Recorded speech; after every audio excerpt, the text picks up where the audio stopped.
In the tangled web of Port Charles, where secrets thrive in the shadows and truth rarely arrives without consequence, 5 lives slowly spiral toward a convergence none of them fully understand, yet. Lucky Spencer had returned to town with little fanfare, his presence barely noted by the public eye, but his reasons were anything but casual. There was something beneath the surface of the recent chaos in Port Charles, something that didn't sit right with him. He had always trusted his instincts, those of both a detective and a Spencer, and this time, they pointed him toward a quiet, unsettling puzzle. A string of events too coincidental, too conveniently tied to the same small group of people. He began with what he knew best, the past. Sidwell, an elusive name whispered through city corridors and power circles, had recently resurfaced in hushed conversations. Lucky started asking questions, not to draw attention, but to trace the edges of a narrative that hadn't fully taken shape. He wasn't ready to accuse anyone, yet, but he was certain that if someone was pulling strings behind the curtain, Sidwell was somehow at the center of it. While Lucky moved through the background, gathering threads, Lucas Jones made a much-needed visit to Elizabeth Weber. The accident that had sidelined her from work still lingered in her bones and memory, but her spirit remained unbroken. Their reunion was quiet, gentle, filled with the kind of warmth that only 2 people with long shared history could muster. Lucas wasn't just visiting to check on a friend, he had come armed with information, troubling details that suggested medical records had been altered.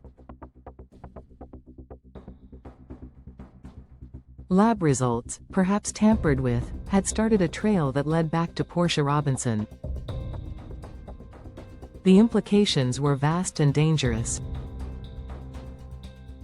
If Portia had falsified anything, even for a noble reason, it could undermine everything, from trust in the hospital's credibility to lives depending on those results.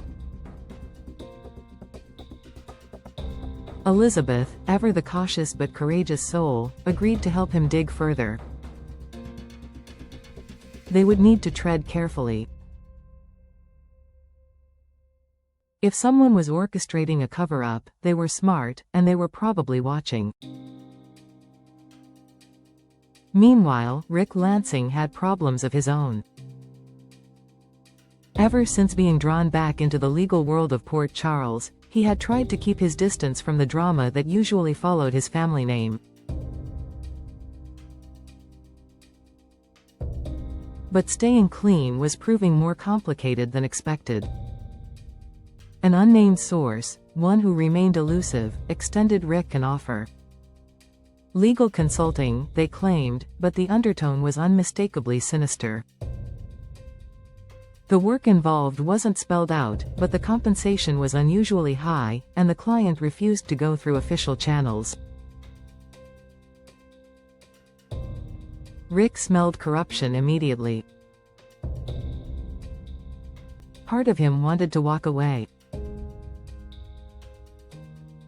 The other part, the one hardened by years of navigating morally gray territory, wanted to know more before saying no. After all, knowledge was leverage in Port Charles. Christina Corinthos Davis had never been one to hide from controversy, but recent events forced her into a role she never enjoyed: damage control. The fallout from Alexis's past legal maneuvering had resurfaced, threatening Christina's delicate position in her advocacy organization. The Whisper campaign that had begun in reaction to a car accident involving Rick and Elizabeth, one that some believed Alexis indirectly caused, now had fangs. Though Alexis had expressed remorse, the media buzz refused to die. Christina found herself answering for things she hadn't done, protecting a mother who didn't always protect herself, and defending a family name that often felt like a curse.